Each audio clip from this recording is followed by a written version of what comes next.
Senhora presidente, senadora Ângela Portela, professora, senadora pelo estado de Roraima. Para nós é uma alegria muito grande poder falar com a mesa sendo dirigida por uma professora e senadora da República. Quero cumprimentar as senhoras e senhores senadores, senadora Vanessa Graziotin, senador José Sarney, acadêmico, senador da República, ex-presidente. É um dia muito especial para todos nós. É o dia do professor. É uma das profissões mais importantes em qualquer país do mundo. E em muitos países do mundo, o professor é também a profissão que recebe a melhor remuneração entre todas as profissões, porque cabe ao professor não só a dedicação, a vocação, o amor, mas a retribuição adequada para que o seu trabalho seja realizado em condições dignas. Por esta razão que eu quero homenagear em memória figuras extraordinárias como de Paulo Freire, que buscou educar até os adultos que tinham, por razões as mais variadas, deixado de frequentar uma escola em período muito difícil ainda do Brasil, nas décadas de 60, 70, 80, quando a educação era limitada a poucas famílias.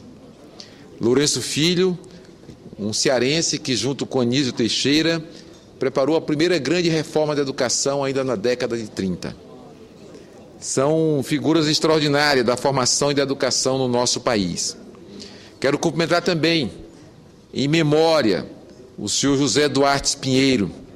Foi ele que organizou a primeira sala de aula no bairro onde eu nasci e me criei, o bairro Antônio Dias Macedo, fundando a escola Antônio Dias Macedo. Os professores dessa escola e também os professores da escola Gene Gomes, uma escola dentro do quartel da Aeronáutica, que formou os filhos dos civis e também de muitos militares que estudavam naquela escola e até hoje muitos ainda frequentam aquela escola importantíssima do meu estado, na cidade de Fortaleza. Os professores da Escola Técnica Federal, onde eu tive a oportunidade de estudar e me graduar no curso de eletrotécnica. Era uma sorte passar no vestibular, digamos assim, da Escola Técnica Federal. Do Liceu do Ceará, que também, por muitos anos, realizou o vestibular. Era uma escola de ensino médio, mas devido à escassez de escolas, praticamente nós tínhamos na época umas 3 ou 4 grandes escolas de formação média, você tinha que fazer um vestibular para poder ter acesso à escola pública.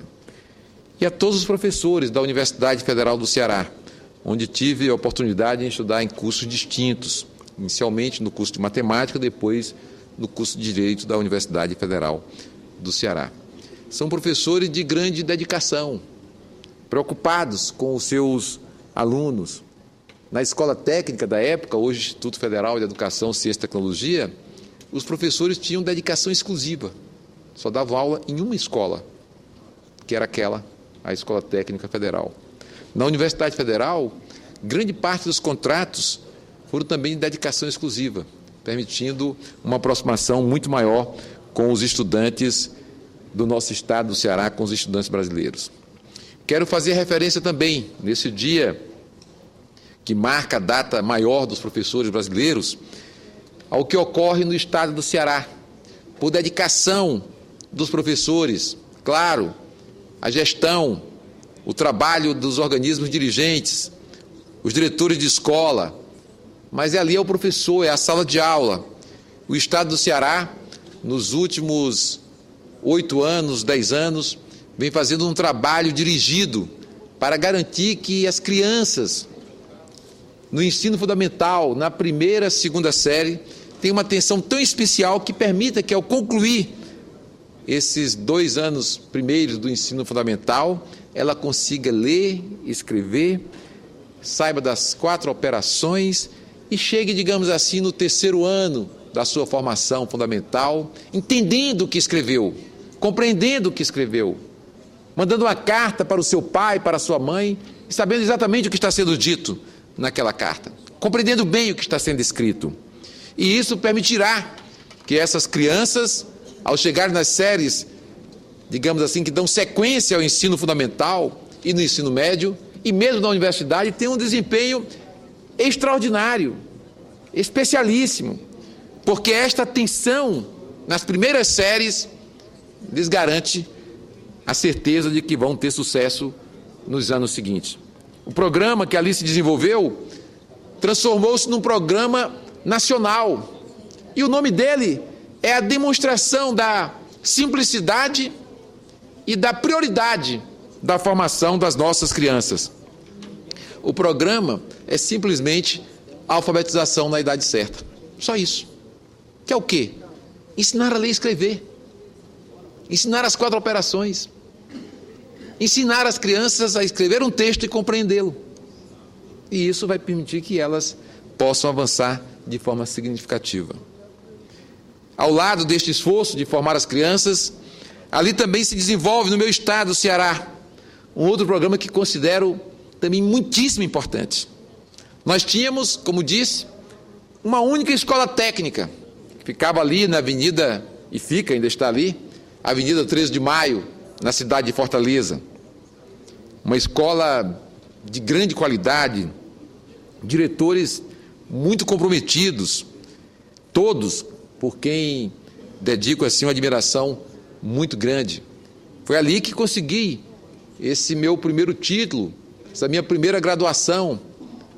E com ela eu brinco porque, falando na conclusão de curso, na minha turma de eletrotécnica, eu dizia ali para os nossos colegas professores e pelo nosso diretor, de que com aquele título eu trabalharia em qualquer lugar do mundo. E é verdade. Para qualquer parte do mundo que fosse, teria condições de trabalhar, porque tinha uma formação técnica boa, de grande qualidade, oferecida por aqueles professores. Mas o que ocorre agora, no meu estado, e ocorre no Brasil inteiro, é que a maioria dos estudantes de ensino médio concluíam o seu curso, e se não entrassem na universidade, se não tivessem a oportunidade de entrar na universidade, eles concluíam o ensino médio, e você perguntava então qual a sua profissão, e a pessoa ia ter que responder que não tinha ainda nenhuma qualificação profissional. Porque aquele modelo de complementariedade no ensino médio para a formação profissional era uma espécie de enrolação, de enganação, uma diretriz falsa, que praticamente não funcionou para ninguém. E nós estamos construindo, e eu quero fazer essa referência, tanto ao governador do estado, Cid Gomes, como especialmente a nossa secretária de Educação, Isolda Sela, que vem desenvolvendo este programa. Primeiro, o Educação, a alfabetização na idade certa. E o segundo programa, que é construir 140 escolas de formação média e de ensino profissional, com os professores em regime de dedicação exclusiva e ensino integral. O aluno entra ali de manhã e só sai no final da tarde. É uma conquista, é um êxito extraordinário, demonstrando que num curto espaço de tempo, porque a maioria dos governantes sempre tratou essa questão da educação como algo que leva 20 anos. Para sair da educação infantil, concluir o ensino médio e chegar numa universidade, 20 anos de educação. Ora, não vai dar tempo para aquele governador, ou para aquele prefeito, ou para aquele presidente. Portanto, tire da frente o programa de educação. Mas a demonstração que nós estamos assistindo no nosso estado é que é possível dar um salto de qualidade muito grande, mesmo num curto espaço de tempo. É o que estamos assistindo, é o que estamos vendo. E isso, evidentemente, só pode ser feito com os professores. Não é possível de outra forma. Não é possível de outra maneira. E mesmo com salários que ainda não são os salários que remunerem adequadamente um professor no meu estado, esses professores têm respondido positivamente, têm dado tudo de si para garantir que os nossos filhos e filhas possam ter um futuro efetivamente digno, garantindo já no ensino médio uma formação profissional. É um salto que nós estamos dando ali no estado considerado ainda dos estados pobres do país, de economia ainda com dificuldades, que nós reconhecemos. Mas não basta reconhecer, não basta fazer o diagnóstico, é preciso enfrentar o problema.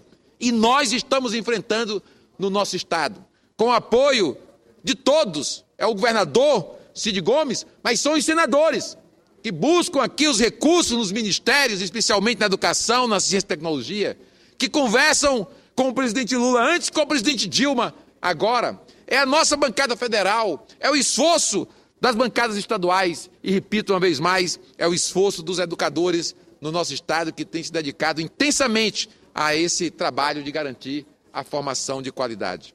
E digo isso para demonstrar esses dados do meu estado, do Ceará, para demonstrar que é possível sim dar esse salto, mas que nós ainda estamos distantes, muito distante do que precisamos para ter a educação efetivamente de qualidade.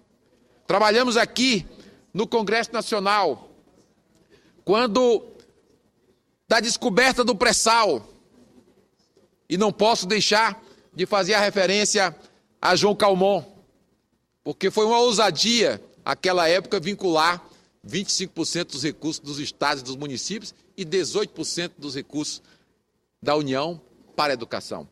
Imagina os distratos que devem ter sido feitos com o senador João Calmon por aquela iniciativa. Mas ele a realizou e o Congresso, digamos assim, nacional, aprovou a sua proposta de emenda à Constituição, que resultou nesta vinculação, que foi para a Constituição de 88, respaldada pela Constituição de 88. Mas é preciso um investimento ainda maior. E a ousadia da nossa época, do nosso tempo, de nós que estamos aqui no Senado Federal, na Câmara, nos governos estaduais, municipais, e veja como não é simples e não é fácil. Basta dizer que a decisão de criar um piso nacional para os professores tem sofrido contestações dos governos estaduais, dos governos municipais, de associações de prefeitos, de organizações dos governadores, demonstrando que há uma interferência indevida por parte da União no trato com os estados e os municípios, isso para o piso nacional do salário dos professores. Mas a ousadia tem que ser mais larga. E para alargar essa ousadia é a decisão de investir 10% do PIB em educação. De onde vêm os recursos? É o Tesouro. É lógico que é o Tesouro Nacional. É o Tesouro e tudo aquilo que nós pudermos vincular neste período de 10 anos e com certeza teremos que dar sequência com pelo menos mais 10 anos de investimentos. Muitos dizem que talvez ainda não seja o suficiente, mas é a ousadia do momento que nós temos que responder na história, meu caro senador Mozarildo, Vossa Excelência, que conversava aí intensamente com o professor Ângelo Portela. Eu imagino que se tratava de educação, pelo menos educação no estado de Roraima. É verdade? Vocês têm uma parte. Prazer. Senador Inácio, eu queria cumprimentá-lo, que o seu pronunciamento está, inclusive, com mais riqueza, porque fala realmente dos problemas básicos. Nós tivemos hoje um debate na Comissão de Educação, sobre o Plano Nacional de Educação, e eu acho realmente os pontos básicos. Inclusive, para nossa tristeza, o nosso governador de Roraima entrou no Supremo para não pagar o piso. E eu li aí, inclusive, uma entrevista do presidente do Sinterla de Roraima, porque realmente nem ele entrou contra isso e não paga o piso adequado, as escolas estão caindo, e realmente é preciso, então, tirar essa argumentação de que o governo federal não pode investir 10% ou 15%, porque tem que indicar as fontes. Ora, aonde é que o governo federal arrecada os impostos? Nos municípios, nos estados.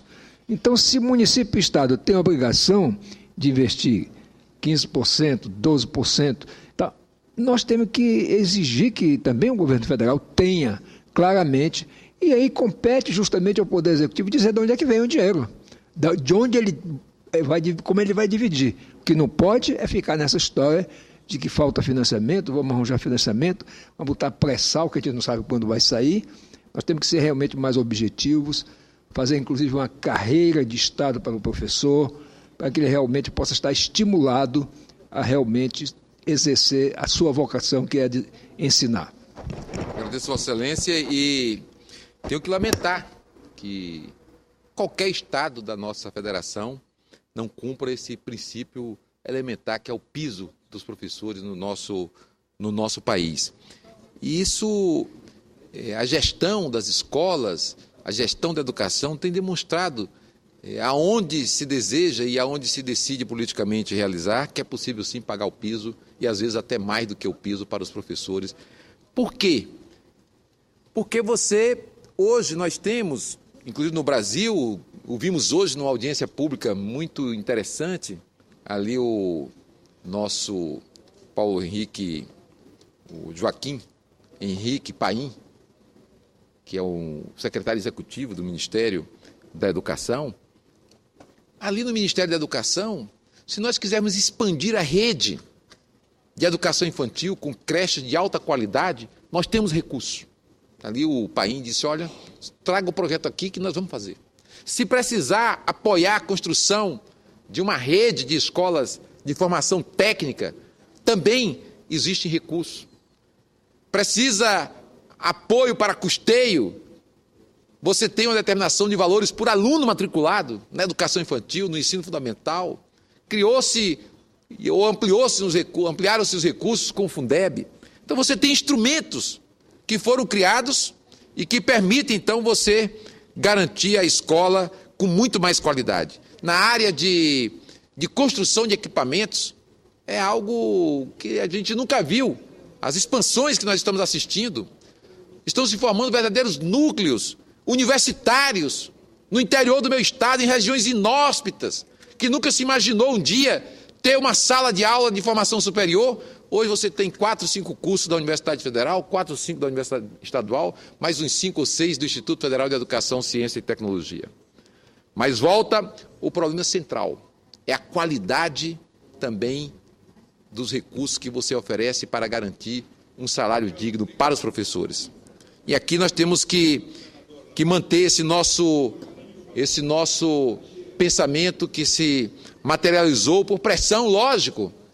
Aqui esteve a União Nacional dos Estudantes, a União Brasileira de Estudantes Secundaristas, aqui estiveram as confederações de professores organizados em todo o país, a CNTE e as demais organizações de professores. Aqui nós tivemos as organizações de professores de ensino superior, todas elas, as universidades estaduais, os seus professores, numa pressão muito transparente e aberta, no desejo de garantir que nós cheguemos ao piso de investimento na educação na ordem de 10% do PIB. É uma missão grande, é uma alta responsabilidade que nós vamos ter que assumir. Por quê? Porque nós não podemos fazer um faz de conta de que vamos investir 10% do PIB, colocamos no projeto de lei, aprovamos e depois não se cumpre. Eu tenho a impressão que é possível sim cumprir, garantindo que o Tesouro responda por isso e fazendo vinculações. Sabe por quê? Porque nos recursos dos royalties, eles já têm vinculações hoje. Hoje eles já têm destinos.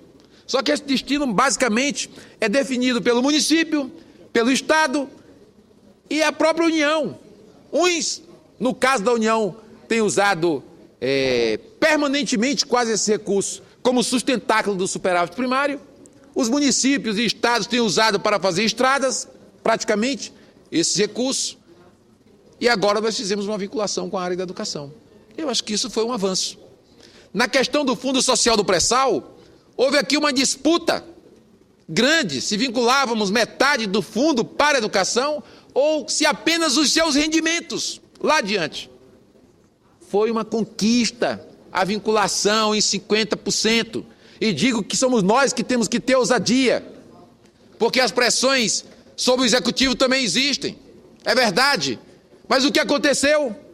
Votou-se aqui no Senado uma proposta que o governo defendeu, depois foi para a Câmara derrotou a proposta do Senado e foi para a presidente da República sancionar e ficou parecendo que era uma proposta do governo, quando na verdade foi o contrário. A proposta que o governo aprovou aqui no Senado foi derrotada, perdeu na Câmara. Então é preciso a gente ter essa atenção, porque nós devemos votar aqui aquilo que é mais correto, que é mais justo para o nosso país.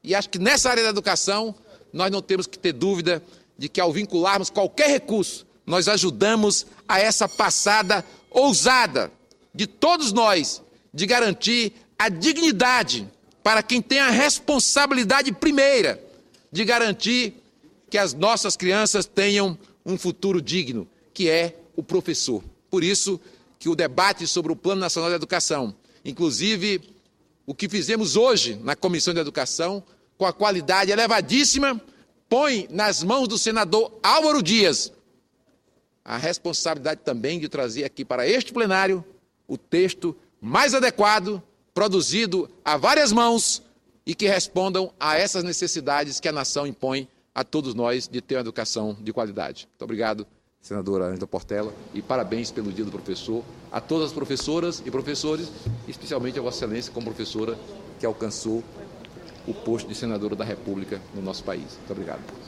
Muito obrigada.